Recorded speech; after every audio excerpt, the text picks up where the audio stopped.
السلام علیکم ورحمۃ اللہ وبرکاتہ۔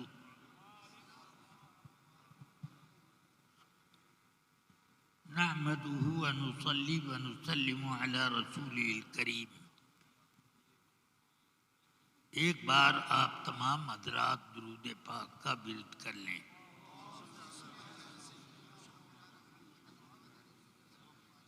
آج کی بزم یہ اس وقت ختم بخاری کے طور پر مقرر کی گئی ہے۔ بزرگوں سے یہ بات روایتاً چلی آ رہی ہے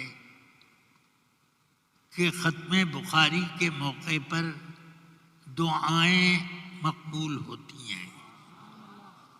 جلسے کی دعا کا بھی وقت ہے، اس لیے ختم بخاری قبول دعا کے لیے یہاں مناسب طور پر رکھی گئی، مگر وقت اتنا طویل نہیں ہے کہ میں اس سلسلے میں کوئی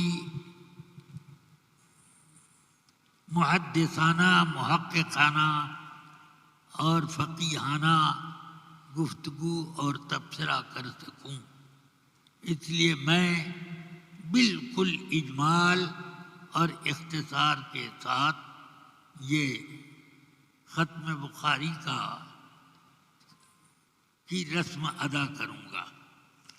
اب ان تمام طلباء سے میں یہ کہتا ہوں کہ جس طرح سے بخاری شریف کی میں تلاوت کرتا ہوں، اسی طرح وہ لوگ بھی بخاری شریف کی آخری حدیث میرے ساتھ پڑھتے جائیں۔ سب سے پہلے آپ پڑھ لیجئے بسم اللہ الرحمن الرحیم۔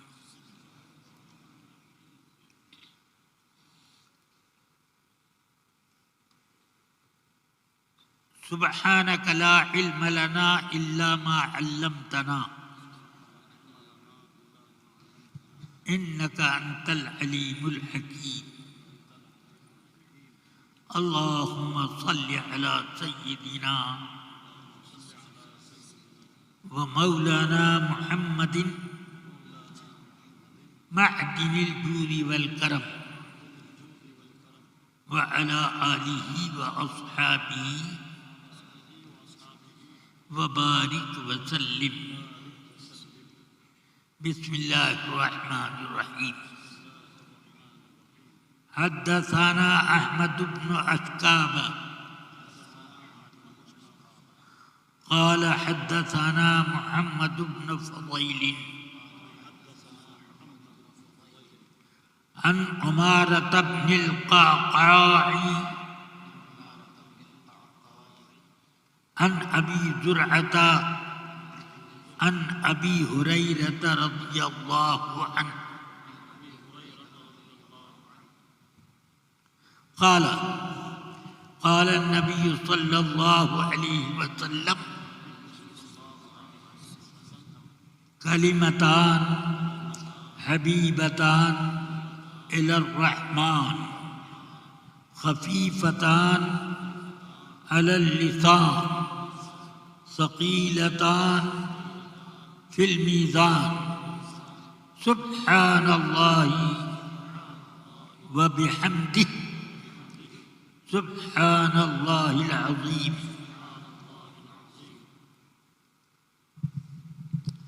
رفیقان گرامی، حدیث کی معتبر ترین نہیں بلکہ سب سے زیادہ معتبر جو کتاب ہے وہ کتاب بخاری ہے، جس کو الصحیح الجامع المسند لأبی عبداللہ البخاری سے جانا جاتا ہے۔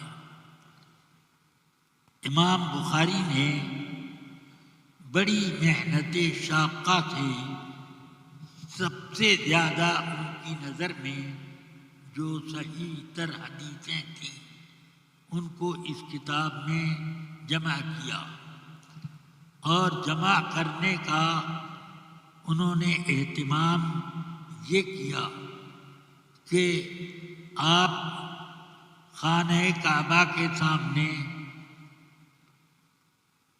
مقام ابراہیم پر یہ کام کرتے، آب زمزم شریف سے آپ غسل و وضو کر کے استخارہ کرتے۔ استخارے میں جس حدیث کے لیے غیبی اشارہ ہوتا اس کے مطابق وہ حدیثیں جمع کر لیتے۔ 11 سال کی محنت سے انہوں نے یہ کام پائے تکمیل تک پہنچایا، مگر پھر سوچا کہ اس کی تصدیق بارگاہ رسالت سے یوں کرائی جائے کہ اس مسودے کو لے کر مدینہ منورہ آقائے دو جہاں صلی اللہ علیہ وسلم کے مواجہے شریف میں ایک ایک حدیث سرکار کو سنا کر اور آپ کی روحانی طور پر جو تائید ہوتی ہے اس تائید کے ساتھ اس کو مبیضے میں لکھا جائے۔ اس طرح یہ کتاب 11 سال مسودہ 5 سال مبیضہ میں لگ گئے، 16 سال میں یہ کتاب جمع ہوئی ہے۔ اتنی لمبی مدت میں کسی کتاب کی تکمیل امام بخاری جیسے محدث نہیں کرتے۔ ہاں، بیہقی، امام طحاوی، نسائی، امام نسائی، امام ابو داؤد سجستانی، امام ترمذی، امام ابن ماجہ قزوینی، ان سب لوگ، امام مسلم قشیری، ان سب لوگوں نے کتابیں لکھی۔ اسی طرح سے اور بھی لوگوں نے لکھی ہیں، مگر اتنا لمبا وقت نہیں خرچ کیا۔ چلیے، اب جو حدیث میں نے پڑھی اس سے امام بخاری صرف یہ ثابت کرنا چاہتے ہیں کہ قیامت میں میزان عمل لوگوں کی نیکی اور بدی، ایمان اور کفر، اسی طرح اور جو اعمال سے متعلق چیزیں ہیں وہ وہ سب میزان عمل پر وزن کیے جائیں گے۔ یہ تمام اہل سنت کا عقیدہ ہے، مگر ایک بد مذہب فرقہ اس زمانے میں بھی تھا، جس طرح سے اس زمانے میں دیوبندی اور وہابی ہیں، بد مذہب فرقے بہت پھیلے ہوئے، اسی طرح سے اس زمانے میں معتزلہ کا ایک فرقہ تھا۔ وہ کہتا تھا کہ عمل، عقیدہ، یہ سب تولنے کی چیزیں تو ہیں نہیں۔ میں نے روزہ رکھا، وزن کروں کہ کئی کلو ہوا، اور میں نے نمازیں پڑھی، تراویح پڑھی، اس کو میں وزن کر کے بتاؤں، کوئی نہیں وزن کر سکتا۔ تو میزان عمل پر کیسے تولا جا سکتا ہے؟ یہ ان کا عقیدہ ہے۔ امام بخاری نے اس چیز کا فیصلہ تو جو ان کی دلیل ہے اس کے کاٹ کے لیے قوم کے اوپر رکھ دیا کہ قوم یہ جانتی ہے کہ اللہ قادر مطلق ہے۔ تم اگر نیکیاں اور برائیاں نہیں تول سکتے تو اللہ کو بھی اپنے جیسا سمجھ رکھا ہے تم نے، اس کی قدرت بے حساب ہے، اس لیے وہ کام کرتا ہے جو بندے نہیں کر سکتے۔ اس نے مٹی سے انسان بنایا، سمجھ رہے ہیں؟ کہیں مٹی دکھ رہی ہے آپ کے ہاتھ پاؤں سر سے لے کر کے تلوے تک، مگر اس نے مٹی ہی سے بنایا. تو تب کسی کو شبہ نہیں ہوا کہ مٹی سے تو نہیں بن سکتا، آدمی مٹی سے کیسے بن جائے گا؟ تب کسی کو شبہ نہیں ہوا، معتزلی بھی مان گئے. مگر یہ مسئلہ آیا تو کھٹ سے اللہ کیسے بدل کر دے گا؟ یا اللہ، جو کام بندہ کر سکتا بس وہی خدا کرے. تب تو تم میں سے کوئی بھی پیدا نہیں ہو سکتا. اس لیے کہ تم میں کوئی بھی ایک بچہ پیدا کرنے کی صلاحیت نہیں رکھتا.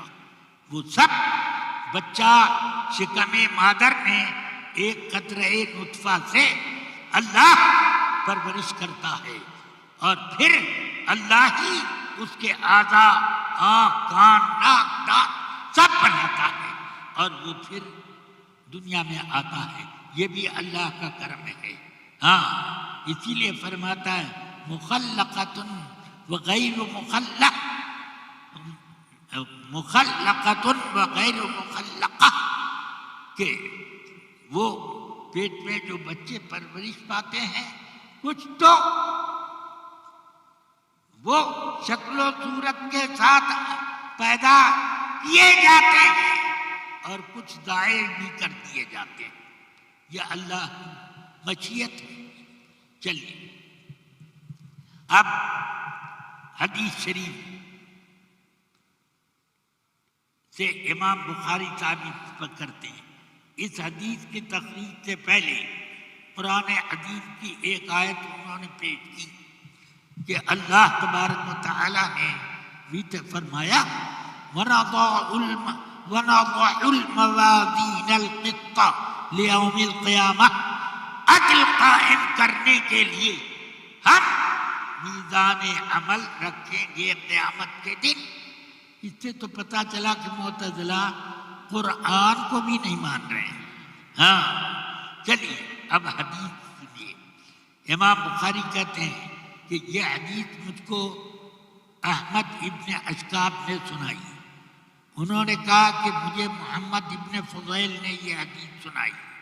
وہ کہتے ہیں کہ میں نے اس حدیث کی روایت عمارہ ابن قعقاع سے لی. انہوں نے کہا کہ میں نے ابو زرعہ ابن عمرو ابن جریر سے اس حدیث کو حاصل کیا. انہوں نے کہا ابو زرعہ نے کہ میں نے اس حدیث کی روایت سیدنا ابو ہریرہ صحابی رسول رضی اللہ تعالی عنہ سے حاصل کی. حضرت ابو ہریرہ رسول پاک کے وہ صحابی ہیں جن کو رسول اللہ صلی اللہ علیہ وسلم نے فرمایا تھا کہ حدیث، جب انہوں نے کہا کہ میں حدیثیں سنتا ہوں بھول جاتا ہوں، فرمایا چادر پھیلاؤ. بخاری شریف میں بھی یہ حدیث ہے. چادر پھیلاؤ. اس نے اپنا دونوں ہاتھ یوں ملایا، سمجھ گئے، اور یوں ملا کے اڈیل دیا. کہا کہ اب سینے سے لگا لو. سبحان اللہ، دو جہاں کی نعمتیں ہیں ان کے خالی ہاتھ میں. مالک کونین ہیں گو پاس کچھ رکھتے نہیں، دو جہاں کی نعمتیں ہیں ان کے خالی ہاتھ میں. سینے سے لگا لیا فرماتے ہیں. اس کے بعد رسول پاک کی حدیث تو حدیث ہے، ما نسیت شیئا، میں کچھ بھی نہیں بھولا ہوا، زیر زبر بھی نہیں بھولا ہوا. اتنا زبردست حافظہ. اسی لیے یہ رسول پاک کی عطائیں ہیں. سب سے زیادہ صحابہ کرام نے جس صحابی نے رسول پاک کی حدیث روایت کی وہ سیدنا ابو ہریرہ. ابو ہریرہ رضی اللہ تعالیٰ فرماتے ہیں کہ رسول اکرم صلی اللہ علیہ وسلم نے ارشاد فرمایا کلمتان، دو جملے ہیں، کوئی مولانا صاحب میرے اوپر کلمتان کا یہ ترجمہ کرنے پر اعتراض نہ کریں. ہاں کلمہ طیبہ بھی کلمہ ہے. ہاں تو میں نے کلمتان کہا، 2 جملے کلام کے معنی میں یہ ہے کلمتان، اور یہی اصل لغوی معنی ہے. نحو صرف تو بعد میں پیدا ہوئی ہے. چلیے تو یہ کلمتان 2 جملے ایسے ہیں، حبیبتان الی الرحمن، رحمان کی بارگاہ میں بہت ہی محبوب ہیں. اور محبوب جو چیز اللہ کے یہاں ہوتی ہے وہ مشکل سے حاصل ہوتی ہے.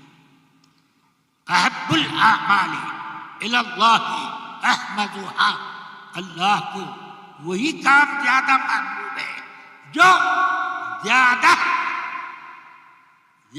زیادہ مشکل ہو.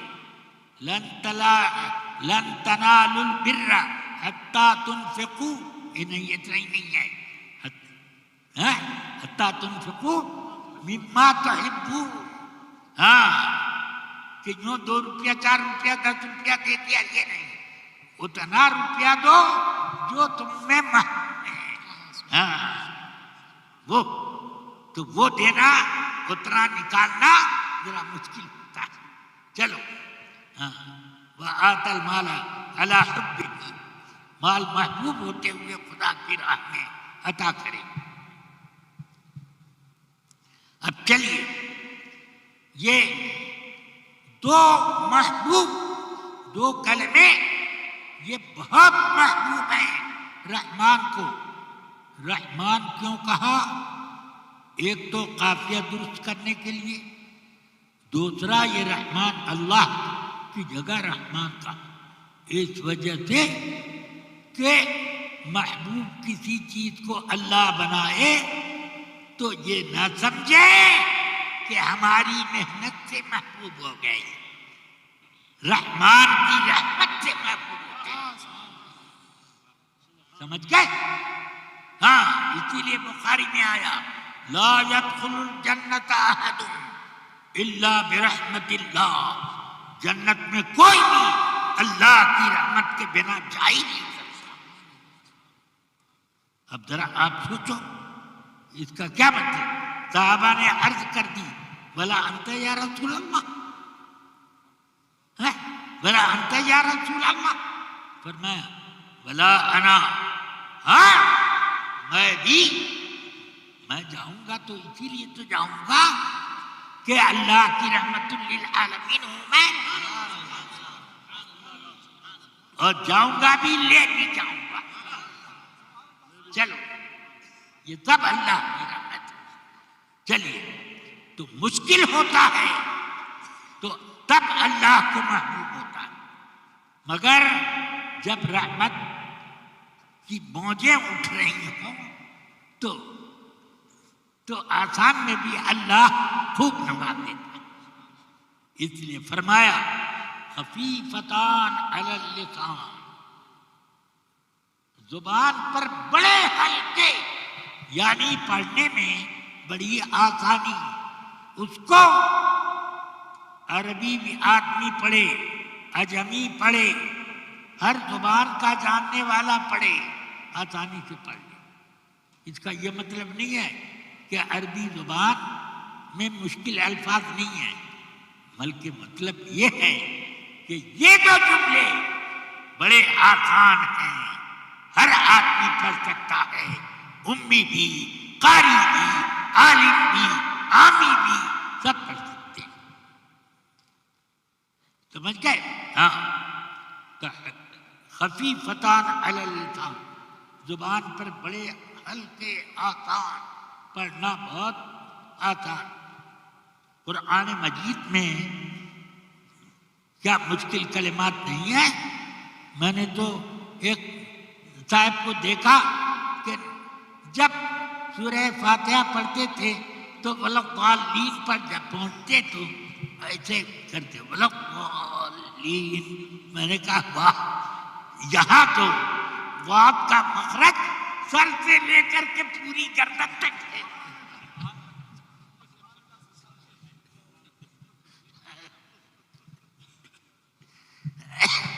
چلیے اب فرمایا کہ زبان پر بڑے ہلکے میزان عمل میں ثقیلتان فی المیزان، میزان عمل میں بڑے بوجھل. تو میزان عمل یہ سونا چاندی یا غلہ اور شکر وغیرہ تولنے والی چیز نہیں ہے، یا ٹرک والی مشین، وہ مشین جو ویٹ مشین ہوتی ہے وہ نہیں ہے، بلکہ یہ میزان عمل کتنا بڑا ہے. سرکار صلی اللہ علیہ وسلم فرماتے ہیں میزان عمل کا ایک ایک پلہ اتنا بڑا ہے کہ یہ ساتوں آسمان اگر میزان عمل کے ایک پلے میں رکھ دیں تو اتنا مشکل سے نظر آئے گا جیسے ایک انگوٹھی کسی میدان میں پھینک دی جائے. انگوٹھی میدان میں پھینک دی جائے تو اس کو وہاں سے نکالنا، تلاش کرنا آسان نہیں ہوتا. چلیے تو اسی طرح سے یا اللہ میزان عمل کا پلہ کتنا بڑا. داؤد علیہ السلام نے عرض کی یا ربی ارنی المیزان، اے اللہ مجھے میزان عمل دکھا دے. اللہ نے حجابات اٹھا دیے، دیکھا زار و قطار رونے لگے، عرض کرتے ہیں یا ربی من یملؤہ، اے اللہ اس کو کون بھرے گا. ساری دنیا کے تمام انسان اپنی نیکی بدی لے کے جمع ہو جائیں تب بھی یہ نہ بھر پائے گا. اتنا بڑا میں کیسے بھرے گا؟ تو اللہ نے فرمایا یا داؤد تملؤہ رحمتی، اے داؤد میری رحمت اس پلے کو بھرے گی. سبحان اللہ. اس لیے اب کوئی بھی یہ آنکھ نہ لگائے رکھے کہ میں بہت بڑا صوفی ہوں جنت میں جاؤں گا. اللہ کی رحمت ملے گی تب جاؤں گا. ہاں سب رحمت الہی کی تلاش میں رہو. ہاں وہ دو جملے کون ہیں کہ میزان عمل میں بہت بوجھل، زبان پر بڑے آسان. میں پڑھتا ہوں آپ بھی میرے ساتھ. سبحان اللہ و بحمدہ، سبحان اللہ العظیم. کیا بات ہوئی. ذرا سوچو کسی کو اس کے پڑھنے میں تکلف ہوا؟ زبان ٹیڑھی بیڑھی کرنی پڑی؟ اتنا آسان ہے. اللہ دینے پر آیا تو لوگ کہتے ہیں چھپر پھاڑ کے دیتا ہے، اور میں کہتا ہوں اللہ دیتا ہے تو میزان عمل بھر کے دیتا ہے. سبحان اللہ سبحان اللہ. اس لیے مسلم سے یہاں سبحان اللہ و بحمدہ سبحان اللہ العظیم یہ ہے. ذرا مسلم شریف میں کتاب الطہارت کی پہلی حدیث پڑھو. اس حدیث میں یہ جملہ ہے، رسول پاک نے فرمایا کیا؟ سبحان اللہ نصف المیزان والحمد للہ تملؤہ. سبحان اللہ پڑھنے سے آدھا جاتا ہے میزان عمل کا، اور الحمدللہ سے پورا ہو جاتا ہے. کیا مطلب؟ آدھا اس سے بھرا آدھا اس سے بھرا، یہ بھی مطلب ہو سکتا ہے، مگر میرے نزدیک مطلب یہ ہے آدھا سبحان اللہ سے بھرا اور پورا ایک پلہ الحمدللہ سے. یہ میں مطلب اللہ کی رحمت کو دیکھتے ہوئے میں یہ مطلب دیتا ہوں. ہاں اب ایک حدیث سنا دوں. ایک صحابی رسول پاک صلی اللہ علیہ وسلم کی خدمت میں حاضر ہوئے. عرض کی یا رسول اللہ بہت محتاج ہو گیا, دانے دانے کی محتاجی, بڑا قرضے کا بوجھ, بچے کھانے پینے تک کے محتاج. سرکار دعا فرما دے, اللہ اپنی رحمت میرے اوپر اتار دی. فرمایا اچھا دیکھ, جب صبح فجر طلوع ہوتی ہے, صبح ہوتی ہے, اس وقت سے لے کے دن نکلنے سے پہلے پہلے 100 مرتبہ, کتنی مرتبہ یہ پڑھو, سبحان اللہ وبحمدہ سبحان اللہ العظیم وبحمدہ استغفر اللہ. اتنا اس میں زیادہ یہ پڑھا کرو. پھر ایک ہفتے کے بعد آنا. ایک ہفتے کے بعد وہ حاضر ہوئے تو عرض کرتے ہیں یا رسول اللہ اتنا مال ہو گیا ہے کہ گھر میں رکھنے کی جگہ نہیں, سارا قرضہ بھی چکا دیا اور گھر میں رکھنے کی جگہ نہیں. بزرگوں نے بتایا کہ دراصل یہ معاملہ ہے کہ صبح کے وقت روزی بانٹنے والے فرشتے گلی گلی کوچے کوچے بانٹتے جاتے ہیں روزی, سمجھ گئے, اور پڑھتے ہیں یہی تسبیح, بانٹتے بھی ہیں اور پڑھتے ہیں سبحان اللہ وبحمدہ سبحان اللہ العظیم وبحمدہ استغفر اللہ. جب اس وقت کسی کو یہ پڑھتا ہوا پاتے ہیں تو کہتے ہیں یار یہ تو ہماری طرح سے معلوم ہوتا ہے, لو اس کو تو جلدی, ہاں ہماری برادری کا معلوم ہوتا ہے. سبحان اللہ. اللہ تبارک و تعالیٰ سے دعا کرتا ہوں کہ ان تینوں طلبہ کی علم میں خوب برکت دے. مدرسے کو کیا نام ہے؟ ہاں فیض رضا ہے. اللہ اس کو فیض رضا بنا دے, سراپا فیض رضا. اور ان تمام طلباء کے لیے دعا کرتا ہوں, عوام کے لیے بھی دعا کرتا ہوں. اللہ سب کے دلوں میں علم دین کی عزت پیدا کرے اور اس کے تحقیق کا شوق قائم کرے اور ان کے علم کو ہمیشہ سینوں میں محفوظ رکھے. اللہ تعالیٰ کرم فرمائے, برسات ہوتی رہے. اللہ تبارک و تعالیٰ اپنے فضل کو کیا اچھا فرما دیں میاں.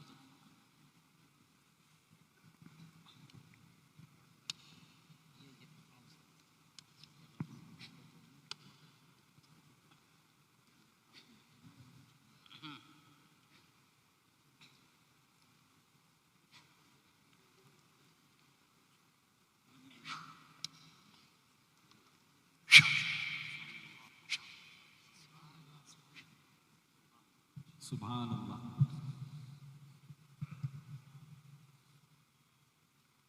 دعا کرتا ہوں میں یا رب العالمین اپنے حبیب پاک صلی اللہ تعالی علیہ وسلم کے صدقے میں, اور یہ جو تسبیح آقا کائنات نے ہم لوگوں کو تعلیم فرمائی, یا اللہ اس کے صدقے میں ہم سب کی مغفرت فرما, ہم سب کو نیکیوں کی توفیق دے دے. آمین.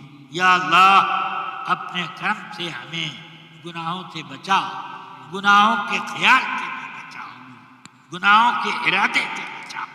یا اللہ تیرا کرم ہو, ہم سب تیری اطاعت کریں.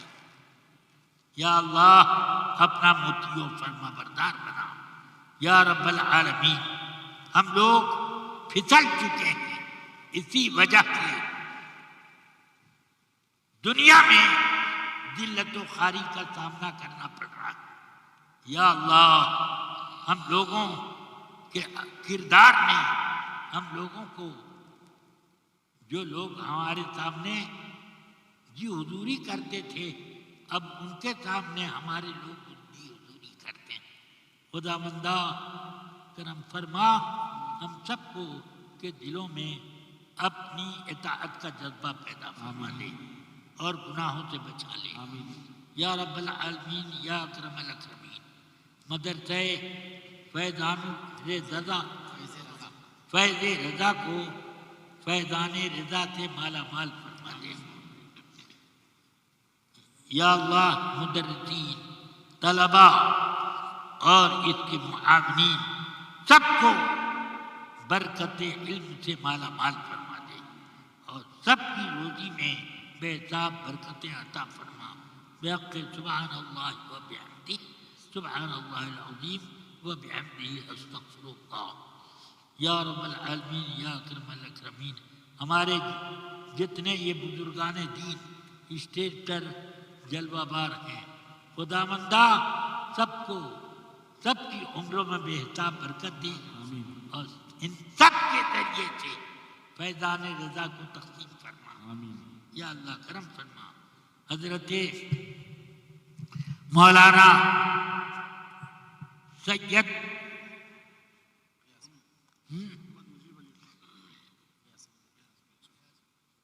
مولانا سید غیاث صاحب، ہاں الغیاث غیاث الدین صاحب کی عمر میں برکت دے اور حضور تاج الشریعہ کی فیوز و برکات کا سرچشمہ حضرت علامہ عزت رضا خان صاحب کی عمر میں فیضان علم و عمل میں خوب برکت عطا فرما۔ یا رب العالمین مجھے بھی صحت اور قوت عطا فرما اور ہمیشہ مجھے دین کی خدمت میں مصروف رکھ۔ یا اللہ موت آئے مجھے تو دین کی خدمت کے ہی حال میں موت آئے۔ یا رب العالمین یا اکرم الاکرمین یا غیاث الدین، یا اللہ یا رحمان یا رحیم سب کی غربت و افلاس دور فرما اور جو مقروض ہیں ان کا قرض ادا فرما دے، بیماروں کو شفاء کلی عطا فرما، بے اولادوں کو اولاد صالح عطا فرما۔ حضرت شہباز دکن کو یا اللہ مراتب علیہ عطا فرما، ان کی درجات بلند سے بلند تر فرما، اور انہوں نے جو ادارہ قائم کیا یا اللہ اس ادارے کی تو حفاظت فرما اور ان کے جانشین کو توفیق دے اور غیبی تائید سے نواز کہ وہ ادارے کی آبرو رکھیں اور اہل سنت و جماعت کی فلاح و بہبود کا اپنے والد صاحب کی طرح سے کام انجام دیتے رہیں، بد مذہبوں سے دور و نفور رہیں۔ یا رب یا کریم یا اکرم الاکرمین یا غیاث المتقین ربنا تقبل منا انک انت السمیع العلیم وصلی اللہ تعالی علی النبی الکریم وآلہ وصحبہ اجمعین۔ یا اللہ بے اولادوں کو اولاد صالحہ عطا فرما۔ صلی اللہ۔ حضور قائد ملت بیعت فرمائیں گے، فاتحہ پڑھ لیجیے آپ اللہ، فاتحہ پڑھ لیں۔ یہ ایک اصطلاح